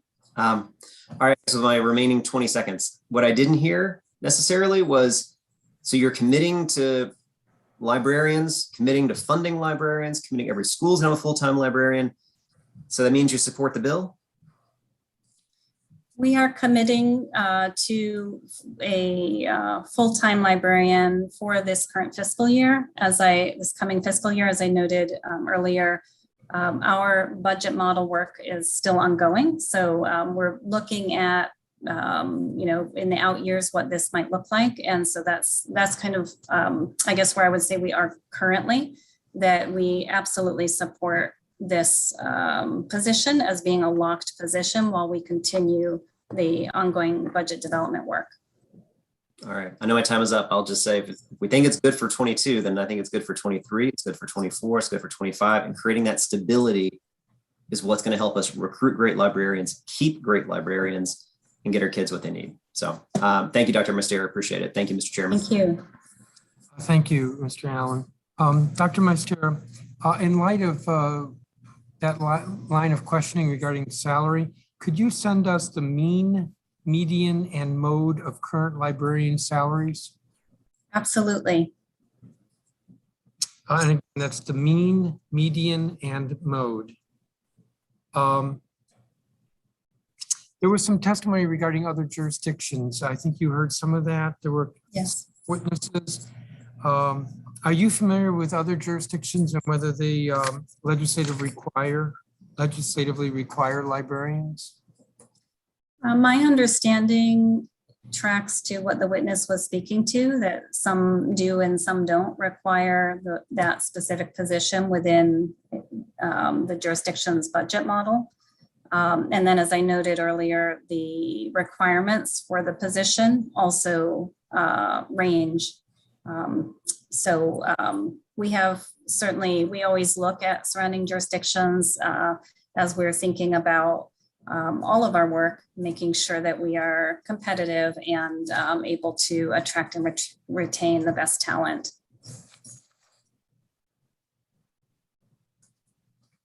I'm looking, for example, this statement, neighbor Maryland requires each school system to establish a library media program run by certified school media personnel for all students and educators. Are you familiar with the requirements in Maryland? I will ask the team about Maryland's specific requirements. I'm sorry, you broke up there. Could you repeat that? I am checking with the team now to see if Maryland does require the program. Yes, yes. Confirming that Maryland, that testimony is accurate. So is it worth asking you to follow up with a written response why DC should be different? We'd be happy to follow up with you on that. Okay. I have a few more questions and I'll see if Mr. Allen has anything. You testified and you responded to me, you responded to Councilmember Allen that every school will have a full-time librarian next year. Is this for a certified library media specialist or a library aid technician? This is for a certified media specialist.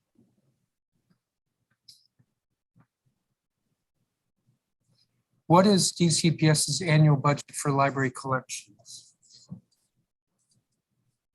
For for library collections, we trend toward a central budget of about $1 million, a little bit over 1 million. A little over 1 million. Mm-hmm. That's for the entire, for all 116 schools. Yes, specifically for books. So that's to refresh and maintain the book collections.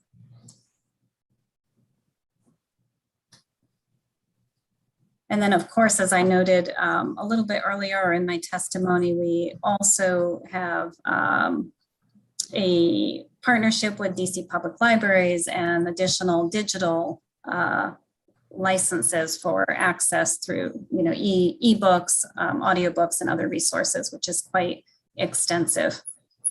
And that's in addition to the million? Yes. And this is all provided out of Central? Yes.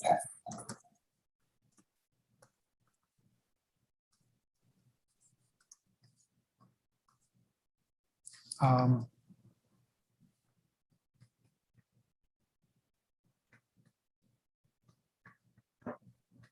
have a few more general questions. DCPS budgets for an enrollment reserve. I think that's the council's amendment on the librarians came out of the enrollment reserve. That's correct. Has the enrollment reserve been fully spent? Not at this point. We allocated about 50% of the enrollment reserve, I believe, to support the hiring of the 36 FTEs. But we have a remaining balance that we, of course, use throughout the year to support fluctuations in enrollment. It's approximately a little bit over $2 million right now. About a little over 2 million outside of the librarians. Correct. Mm-hmm.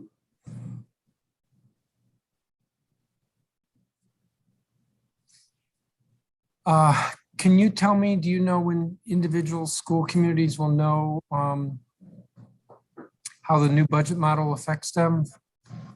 Yes, so we, as I noted, are in the final stages of refining and testing the model. I spoke to the 3 core elements that we're very excited about and feel are very responsive to input from many community stakeholders over the past 1.5 to 2 years. We do expect to follow the same trajectory in terms of the release of school budget allocations. And typically that occurs in early February. So that will be what our community should be expecting. And we will be providing the same type of education and supports, which are going to be even more pivotal this year as we introduce some of the shifts that we've talked about. So that work will happen over the winter, early spring, and then the release, again, we expect to be occurring early February at the latest. That's the release of the individual school budgets. Correct, sir.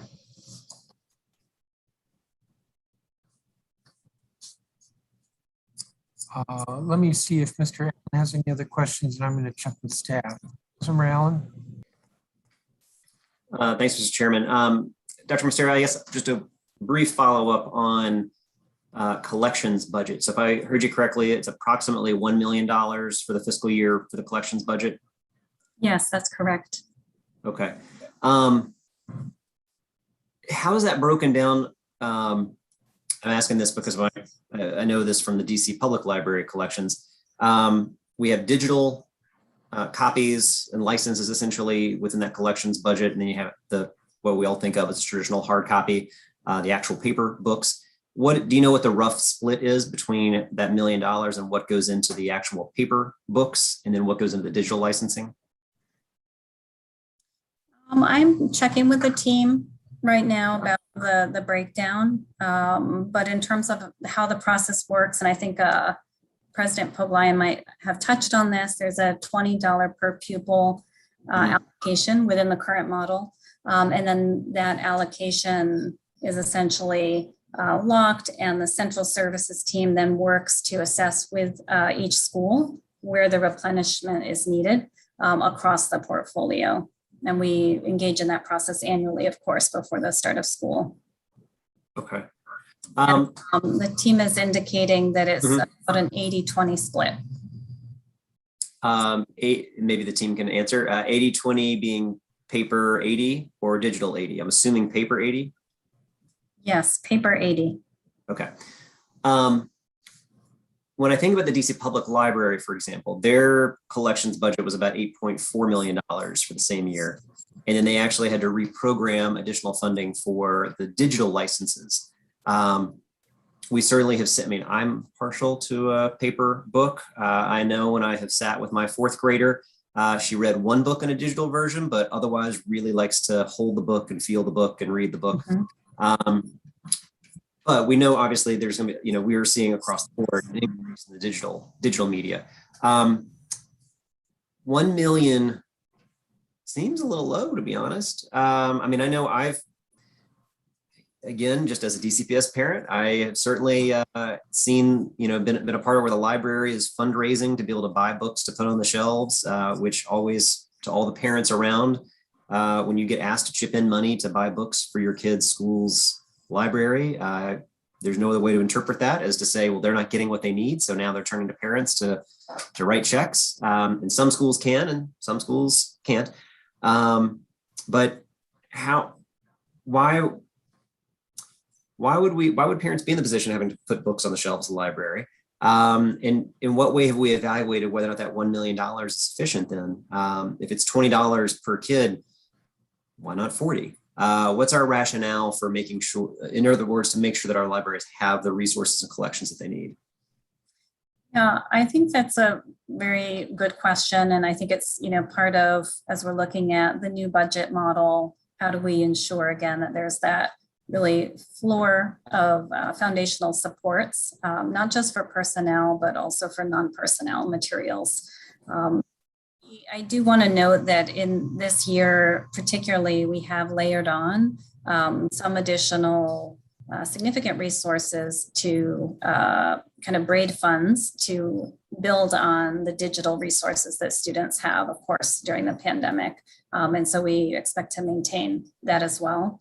But your point is well made. And I think it's, again, something that as we're finalizing the contours of this new allocation model, really checking to make sure that we have the basics covered. Yeah, it's important. We've talked about this in a whole bunch of other contexts. I really think that the relationship between, the student's family and the schools means a lot, that trust that they have. And when every parent is getting asked to buy a book to put on the shelf of the library, there's no, as much as I'll write that check, right? Like I'll go get a book or two and put it on the shelf, but there's no way that a parent isn't going to feel like their school's not being funded that way. If you're being asked to provide the basics, I mean, we get asked to buy soap for the bathroom. We get asked to buy paper towels. We get asked to buy the paper for the printer. Like this is not me, this is every parent's experience in schools. And that I am grateful that I'm in a position where I can help write that check to do that. But every parent is going to feel like that means their school's not getting the resources they need. And so in the library's context, making sure we have a full-time librarian, critically important. Making sure that they've got both the hard copy and the digital copies is important. Otherwise, you feel your school's not being resourced or that we're not putting the funds in. So I really think we should reevaluate if $20 is the right amount, because I think clearly it's not. I appreciate that you're looking into that.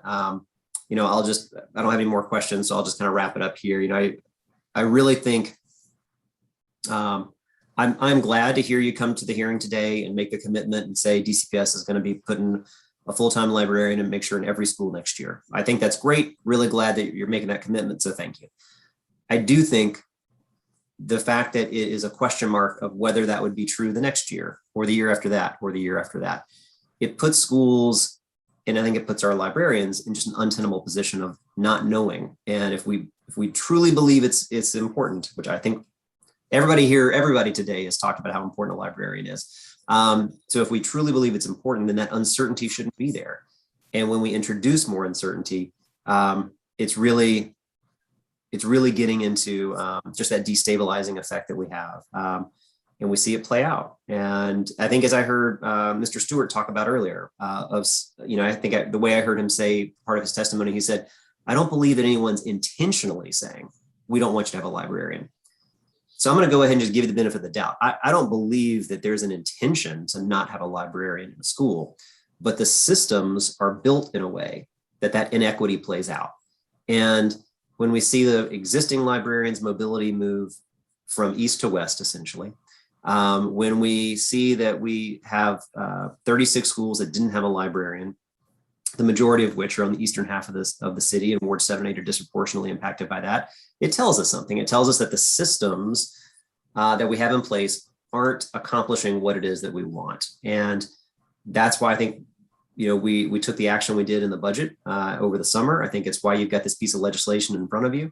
And I think that is what our goal has to be, is to really address the system. Because if the systems are failing, it doesn't matter what the intentions are. We're not getting the job done. So I am glad we've had the time today to kind of talk through this. I'm glad that we're giving this the priority that it needs. I think if we think it's good enough for 1 year, we need to make it just built in, baked in year after year. And then, as we talked about, making sure that we don't unintentionally put schools right back in the same position again, though, of not having the resources they need, then having to just pick whatever the other thing is. And the other position, and all of a sudden that's on the chopping block rather than the librarians. So, Mr. Chairman, I really appreciate you hearing to really make sure we're putting a light on this and help think this through. Dr. Mastera, I appreciate your time today and look forward. I know you got several follow-ups. You said you're gonna get back to the committee, so I look forward to getting those too. So thanks to you and your team. Thank you very much. Thank you, Councilmember. Dr. Mastera, I hope somebody took notes on what you said you would get back to us on. I'm sorry, Chairman. I hope somebody took notes on what you said you would get back to us on. Oh, yes, absolutely. I took Okay. some myself, and the team is also tracking, so thank you. All right, that's going to conclude this hearing. Again, this has been a hearing on the topic generally, school librarians in the District of Columbia Public Schools, and specifically Bill 24-443, Students' Right to Read Amendment Act of 2021. As I indicated earlier, the record in this matter will be open for 2 weeks. That is, it will close at 5 p.m. on Tuesday, December 7th, 2021.